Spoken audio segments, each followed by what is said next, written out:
বন্ধুরা চলে এসেছি আরো একটি নতুন এক্সপ্লেনেশন ভিডিও নিয়ে। আজ আমি এক্সপ্লেন করতে চলেছি আওয়ার ইউনিভার্সের এপিসোড 4 কে। তো চলো বেশি দেরি না করে সিরিজ এক্সপ্লেনেশনটা শুরু করা যাক। এপিসোড 4 এর শুরুতে আমরা এপিসোড 3 লাস্ট সিনটা দেখতে পারি, যেখানে তারা দুজন একসাথে একটা বেডের মধ্যে ছিল। সেখানে আমরা দেখতে পারি জুন এখানে চিৎকার করে তায়ংকে জিজ্ঞাসা করছে যে তুমি এখানে কি করছো আর আমরা এখানে একসাথে কেন ছিলাম। তখন তায়ং তাকে জানায় যে একদম মজা করো না, এটা আমার রুম, তুমি এখানে কি করতে এসেছো। তারপর এখানে আমাদেরকে কালকে রাত্রের সিন দেখানো হয়, যেখানে তারা এখানে নেশা করে অনেক বেশি মজা করছিল।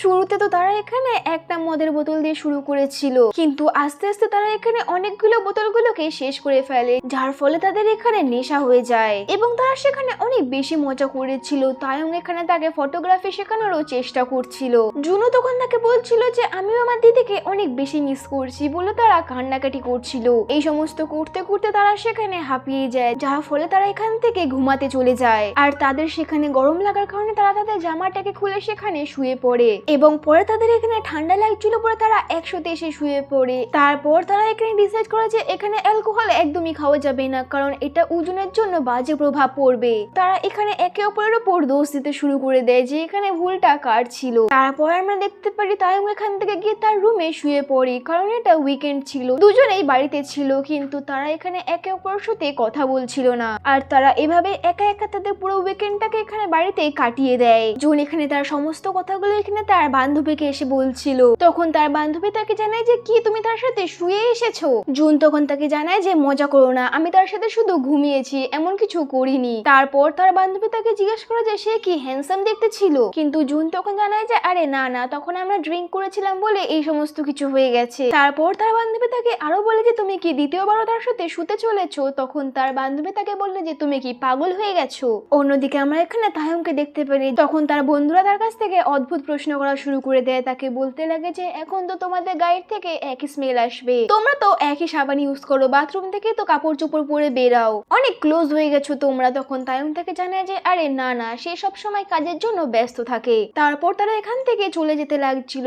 এরপর আমরা দেখতে পারি তায়ং এখানে জুন সামনাসামনি চলে এসেছে, কিন্তু তারা এখানে লজ্জায় একে অপরের দিকে তাকাতেও পারছিল না। অনেক অকওয়ার্ড সিচুয়েশন হয়ে গেছিল এখানে। এরপর তায়ং তখন স্নান করতে করতে ভাবছিল যে আমি এতদিনে এতগুলো মেয়েকে ডেট করেছি, কিন্তু এর সামনে আমরা এত নার্ভাস ফিল কেন হচ্ছে। তারপর আমরা এখানে জুনকে দেখতে পারি যে বাইরে চিৎকার করছিল এবং তাকে বলছিল যে বাথরুম থেকে বাইরে আসো, আমার কিছু জিনিস সেখানে ভিতরে রয়ে গেছে। তারপর যখন তায়ং সেখানে দেখে তখন দেখতে পারে এখানে একটা ব্রা পড়ে রয়েছে। এটাকে দেখে সে অনেক বেশি ঘাবড়ে যায় এবং সে সেখান থেকে শকড হয়ে বাইরে চলে আসে। তারপর আমরা দেখতে পারি জুন ভিতরে যায় এবং সেটাকে একটা টাওয়ালের মধ্যে লুকিয়ে বাইরে নিয়ে আসে। দুজনে এখানে অনেক বেশি অকওয়ার্ড ফিল করছে। এরপর আমরা দেখতে পারি যখন তায়ং এখানে বাড়িতে একটা পাইপ ঠিক করছিল, তখন জুন তার মাসেলস গুলোকে দেখে অনেক বেশি অবাক হয়ে যাচ্ছিল এবং সে সেটাকে দেখে অনেক বেশি ইমপ্রেস হয়। এরপর আমরা অফিসে দেখতে পারি ম্যানেজার এখানে জুনকে আবারও জিজ্ঞাসা করছে যে তুমি কি সেই লভি গার্লটা না। জুন তখন তাকে জানায় যে না। ম্যানেজার বলে যে এমন কোনো ব্যাপারও না, তার এখানে বর থাকতেই পারে, সে তার বাচ্চাটাকে নিয়ে এখানে চলে এসেছে, তার বর হয়তো তাকে অনেক বেশি ভালোবাসে। ইতিমধ্যে সেইখানে জুনের ফার্স্ট লাভ অর্থাৎ এই টিমের ম্যানেজার সেখানে চলে আসে একটা মিটিং করার জন্য। এরপর তারা এখানে একটা মিটিং এ চলে আসে। তারপর তারা এখানে বলছিল যে একটা টিমের সাথে এখানে ডিল করতে হবে, অনেক পরিশ্রম করতে হবে, যার ফলে এখন বিজি হতে হবে। জুন এখানে তার প্রজেক্টটাকে বানিয়ে ফেলেছে আর সে এখানে ইউনসেনের সাথে এই প্রজেক্টটা করতে চলেছে।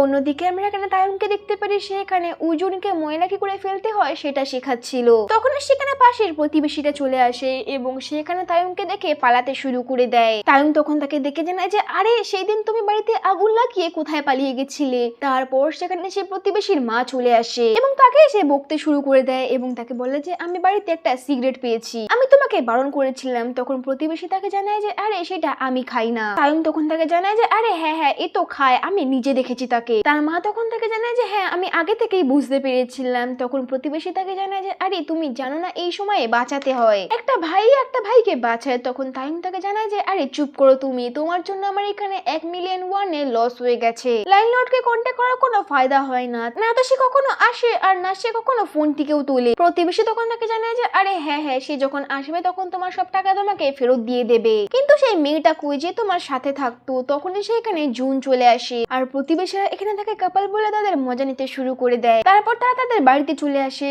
এরপর এখানে ম্যানেজার জুন করে বলছিল প্রজেক্টের ব্যাপারে, তাকে বলছিল যে আমি প্রজেক্টটা তোমাকে সেন্ড করে দিচ্ছি, তুমি তাড়াতাড়ি করে কাজটি শুরু করে দাও। তখনই সেখানে উজুন কান্না করতে শুরু করে দেয় আর তায়ং সেখানে চিৎকার করতে শুরু করে দেয়। ইউনসুন তখন তাকে জানায় যে বাইরে আছো কি, কিছু মানুষের এবং আমি বাচ্চার আওয়াজ শুনতে পাচ্ছি। জুন তখন তাকে জানায় যে আরে না না, এখানে তো টিভি চলছে। তায়ং তখন তাকে জানায় যে তোমার ম্যানেজার কি তোমাকে বিরক্ত করে, কিন্তু জুন তখন জানায় যে আরে না না, আমি তো শুধু আমার বেস্টটাকে দিচ্ছি যাতে আমি সেখানে পার্মানেন্ট জবটাকে পেয়ে যাই, কারণ আমি তো শুধুমাত্র এখানে এমনি কাজ করছি আর আমি কিছুদিনের জন্য এখানে ওভারটাইম করতে চলেছি, সেই কারণে তুমি উজুনের একটু খেয়াল রেখো। তায়ং সেখানে রাজি হয়ে যায়। এর পরের দিন সকালবেলা আমরা দেখতে পারি জুন এখনো কাজ করে যাচ্ছে, অর্থাৎ জুন এখানে সারা রাত্রি কাজ করেছে। এভাবেই এক সপ্তাহ পার হয়ে যায়। জুন এই কদিন অনেক বেশি মেহনত করেছে। এরপর আমরা দেখতে পারি একদিন বৃষ্টি হচ্ছে, তখন সেখানে সিলিং এ থাকা স্টার গুলো নিচে পড়ে যাচ্ছিল। তারপর তার সেই নেশার রাত্রের কথা মনে পড়ে। সেখানে জুন তাকে বলেছিল যে তার যখন এখানে 9 বছর ছিল তখন সে একটা বেসমেন্টে থাকতো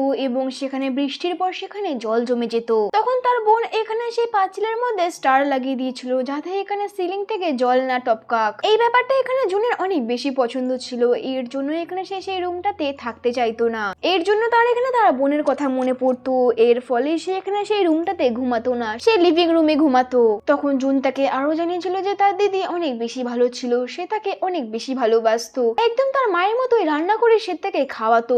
আর লাস্ট টাইম আমি এখানেই আমার বোনের সাথে অসভ্যতামি করেছিলাম, তাকে অনেক বেশি কথা শুনিয়েছিলাম, এর জন্য আমার অনেক বেশি খারাপ লাগে এখন। এরপর আমরা তায়ংকে দেখতে পারি সে এখানে সেই ডিশটাকে বানাচ্ছিল এবং সেখানে উজুন এবং জুনকে খাওয়াতে চেয়েছিল। রাত অনেক বেশি হয়ে গেছিল, এর জন্য এখানে তায়ং জুনকে ফোন করে। জুন তখন তাকে জানায় যে তার আসতে দেরি হবে কারণ সে কাজের জন্য অনেক বেশি বিজি রয়েছে। অন্যদিকে তায়ং এখানে সমস্ত খাবারগুলো বানিয়ে ফেলেছে আর এখানে সে জুনের জন্য অপেক্ষাও করছে। অনেক বেশি রাত হয়ে গেছে। ইউনসন এখানে জুনকে বাড়ি ছাড়তে যাচ্ছিল, তখন সে জুনকে জিজ্ঞেস করে যে তুমি এখনো তোমার বোনের সাথে থাকো, কিন্তু জুন তখন তাকে জানায় যে না, আমি এখন একা থাকি। তারপর এখানে আমরা তায়ংকে দেখতে পারি সে এখানে অনেক বেশি চিন্তা করছিল, বৃষ্টিও পড়ছিল, এর জন্য তায়ং ভাবছিল যে তার কি এখানে ছাতা নিয়ে তাকে আনতে যাওয়া উচিত হবে কিনা, কারণ সে এখানে ছাতা নিয়ে যায়নি। তারপর এখানে সে উজুনকে তার প্রতিবেশীর বাড়িতে রেখে এখানে ছাতা নিয়ে বাস স্টপে অপেক্ষা করতে শুরু করে দেয়। যে কটা বাস এখানে আসছে প্রত্যেকটার মধ্যে সে উকি মেরে মেরে দেখছে যে কোনটার মধ্যে জুন আসছে, কিন্তু এখানে একটা তো এখনো জুন এসে পৌঁছায়নি। তখন সেখানে একটা বড় গাড়ি এসে তায়ংয়ের ওপর কাদা ছিটকিয়ে দেয় আর কিছুটা আগে গিয়ে সেই গাড়িটা সেখানে থেমে যায় আর সেই গাড়িটা থেকে এখানে ইউনসন বেরিয়ে আসে। তারপর এখানে তায়ং তাকে দেখে বলে যে বাহ, কত সুন্দর একটা হ্যান্ডসাম ছেলে। আর তখনই সেই গাড়ি থেকে তখন জুন বেরিয়ে আসে, যেটা দেখে এখানে তায়ং এর আত্মা কাঁপতে শুরু হয়ে যায়। তারপর তায়ং এখানে নিজেকে দেখে এবং সে নিজেকে দেখে ভাবছে যে সে কত বাজে জামা কাপড় পরে এসেছে, এই ছেলেটার সামনে তো সেখানে সে কিছুই না, সে কত এখানে ভালো ড্রেস আপ করে এসেছে। আর এছাড়াও তার কাছে তো একটা গাড়িও রয়েছে, এর জন্য তায়ংয়ের কোথাও না কোথাও অনেক বেশি খারাপ লাগছিল। তারপর আমরা জুনকে দেখতে পারি সেখানে তার সামনে চলে আসে, তখন তায়ং তাকে জানায় যে হাট, আমি তো ফালতুই তোমার জন্য টেনশন করছিলাম, তোমার কাছে তো অনেকগুলো অপশন রয়েছে। তারপর এখান থেকে তারা তাদের বাড়িতে চলে আসে। জুন এখানে তাকে সরি বলছিল ওয়েট করার জন্য। তায়ং তখন তাকে জানায় যে তুমি তো বলতে তোমার কেউই নেই, তাহলে তোমার কাছে এই কথা দিয়ে চলে আসলো। জুন তখন তাকে জানায় যে সে তো আমার ম্যানেজার, সে আমাকে শুধুমাত্র এখানে লিফট দিয়েছে। তায়ং এই সমস্ত কিছু শুনে তাকে বলা যে ভার্মে যাও বলে এখান থেকে সে দরজাটাকে বন্ধ করে তার রুমে চলে যায়। তারপর তায়ং সেখান থেকে দরজা থেকে বেরিয়ে এসে বলা যায় ফেক প্রমিস আমাকে একদম করবে না বলে সে ভিতরে আবার চলে যায়। অন্যদিকে আমরা এখানে মিচুকে দেখতে পারি যে এখানে যে অ্যাক্টরস এর ফটোশুট করেছিল তার ইমেজটা এখানে ঠিক হয়ে গেছে, যার ফলে এখানে সে অনেক কাজ পাওয়া শুরু হয়ে গেছে। ম্যাগাজিনের মধ্যে যে সমস্ত মিচুর ছবিগুলো প্রিন্ট হয়েছে সেগুলোকে দেখে মিচু এখানে তার ক্যামেরাম্যানের নামটাকে এখানে মেনশন করে। এই সমস্ত কিছু শুনে এখানে তায়ং অনেক বেশি খুশি হয়, তার ফ্রেন্ডরা তো এখানে তার কাছ থেকে পার্টি চাইতেও শুরু করে দেয়। এই সমস্ত কিছু দেখে এখানে জুনও অনেক বেশি খুশি ছিল। এরপর সেই মুহূর্তে সেখানে মিচুর কল তায়ং এর কাছে আসে, যে তাকে বলছিল যে কালকে তোমার ক্যামেরাটাকে নিয়ে আমার অফিসে এসো, কিন্তু সে তার ক্যামেরাটাকে এখানে উঠালো না। তখন জুন এখানে তাকে মোটিভেট করতে শুরু করে দেয়, তোমার সেখানে যাওয়াটা উচিত হবে। তারপর তায়ং তাকে জানায় যে আমি একটা মেয়েকে পছন্দ করতাম আর তার ছবিগুলো এখানে এই ক্যামেরাটা দিয়ে তুলতাম, কিন্তু সে সেখানে তাকে ছেড়ে চলে যায়। তারপর থেকে সে এই ক্যামেরাটাকে আর তোলে না। জুন তাকে ব্যাপারটা বোঝাচ্ছিল এবং তাকে বলছিল যে তুমি এইভাবে হার মেনে নিও না, কালকে তুমি চলে যেও আর তোমার এখানে মুভ অন করা উচিত হবে। তারপর তায়ং এখানে ভাবতে শুরু করেছে তার কি করা উচিত। এরপর আমরা দেখতে পারি যে তায়ং এখানে রাজি হয়ে গেছে। এরপর তায়ং এখানে জুনকে ফোন করে বলছিল যে আমি তৈরি হয়ে গেছি যাওয়ার জন্য, তুমি এখানে ওজনের খেয়াল রেখে নিও। অন্যদিকে জুনকে আমরা দেখতে পারি যাকে এখানে ইউনসুন অনেক বেশি কাজ দিয়ে দিয়েছে আর তাকে এখান থেকে এয়ারপোর্টের পাশে একটা হোটেলে নিয়ে চলে যায় যেখানে তাদের একটা ক্লায়েন্ট আসতে চলেছে। এরপর এখানে জুন তায়ংকে ফোন করে সরি জানায়, কিন্তু তায়ং এখানে হার মানবে না, সেই কারণে সে এখানে উজুনকে তোলে এবং এখান থেকে বেরিয়ে পড়ে মিচুর অফিসে যাওয়ার জন্য। অন্যদিকে উজুনের এখানে বানিটা এখানে তার বাড়িতে রেখে ফেলেছে, যার কারণে এখানে সে অনেক বেশি কান্না করছিল। অন্যদিকে হোটেলে এরা কাজ করছিল, ম্যাটারটা এখানে অনেক বেশি সিরিয়াস ছিল। তায়ংও এখানে স্টুডিওতে চলে আসে এবং এখানে ক্যামেরা লাইট গুলোকে দেখে অনেক বেশি অবাক হয়ে যায়। তখন মিচু তাকে জানায় যে তুমি এই বাচ্চাটাকে কেন সাথে করে নিয়ে এসেছো। তায়ং তখন তাকে জানায় যে এটা আমার এমার্জেন্সি ছিল। তারপর তায়ং এখানে তার ফটো তোলা শুরু করে দেয়, কিন্তু এখানে উজুন তাকে বারবার বিরক্ত করছিল, বারবার ফটো তোলার মাঝখানে চলে আসছিল এবং এখানে জিনিসপত্র ফেলে দিচ্ছিল। এরপর এখানে কাজ অলমোস্ট শেষ হতে যাচ্ছিল, তায়ং এখানে তাকে সমস্ত কিছু শেখাচ্ছিল। এরপর এখান থেকে আমাদেরকে পাস্টের সিন দেখানো হয় যেখানে জুনো আগে এখানে তার সাহায্য করতো এভাবেই, আর সেটাই এখন এখানে প্রেজেন্টে, আর তেমনটাই এখন এখানে প্রেজেন্টে হচ্ছিল। আগের দিনের কথাগুলো তারা এখানে একসাথে মনে করছিল আর তারাও আগে এখানে রাত জেগে জেগে এতটাই মেহনত করতো।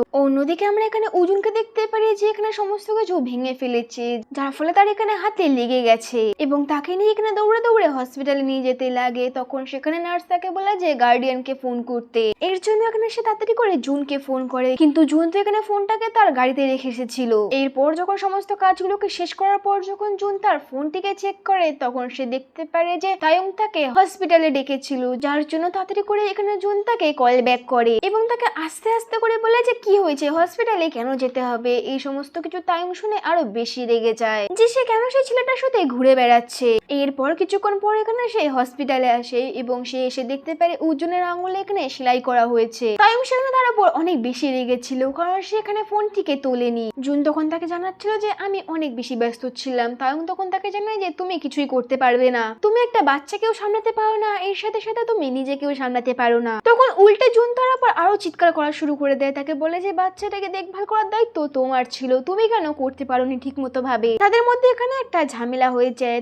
তারপর এখানে ডক্টর তাদের কাছ থেকে উজুনের ব্যাপারে জিজ্ঞাসা করে পুরোপুরি ডিটেলসে, কিন্তু জুন তো এখানে তার ব্যাপারে ঠিক মতো কিছুই জানতো না। কিন্তু তায়ং তো এখানে সমস্ত কিছু জানতো, যে কখন সে খায় কখন সে ঘুমায়, কি কি খায় সমস্ত কিছু সে ভালো করেই জানতো। এরপর তারা এখান থেকে বাড়িতে চলে আসে। জুন এখানে অর্জুনের মাথায় হাত বুলিয়ে দিচ্ছিল। তারপর এখানে তায়ং আসে এবং তাদের দুজনকে এখান থেকে দেখে চলে যায় এবং সেখানে রিগ্রেট করছিল যে সে হয়তো এখানে জুনকে একটু বেশি শুনিয়ে দিয়েছে। তারপর এখান থেকে তায়ং একটা স্টোরে আসে এবং এখানে জুন এবং অর্জুনের জন্য কিছু গিফট কেনে খাবার দাবারের জন্য। তারপর এখান থেকে সে বাড়িতে চলে আসে। তখন আমরা সেখানে একটি গাড়ি আসতে দেখি। তারপর এখানে তায়ং তার বাড়িতে ঢুকে যায়। এরপর যখন তায়ং তার ঘরে চলে আসে তখন এখানে দরজায় কেউ একটা বেল বাজার ছিল। জুন তখন তাকে জিজ্ঞাসা করেছে কে আপনি। তখন সে তাকে জানায় যে আমি এই ঘরের ল্যান্ডলর্ড, তাড়াতাড়ি করে দরজাটাকে ওপেন করো। এইটাকে দেখে এখানে তারা দুজন অনেক বেশি অবাক হয়ে যায়। জুন তো এখানে মাথার উপর হাত রেখে কান্না করতে শুরু করে দেয়। আর এখানে এপিসোড 40 শেষ হয়ে যায়। সিরিজ এক্সপ্লেনেশনটা যদি ভালো লেগে থাকে তো ভিডিওটাকে একটি লাইক এবং চ্যানেলটিকে সাবস্ক্রাইব করে নেবেন। দেখা হচ্ছে নেক্সট কোনো এক্সপ্লেনেশন ভিডিওতে। ততদিনের জন্য ভালো থাকুন, সুস্থ থাকুন।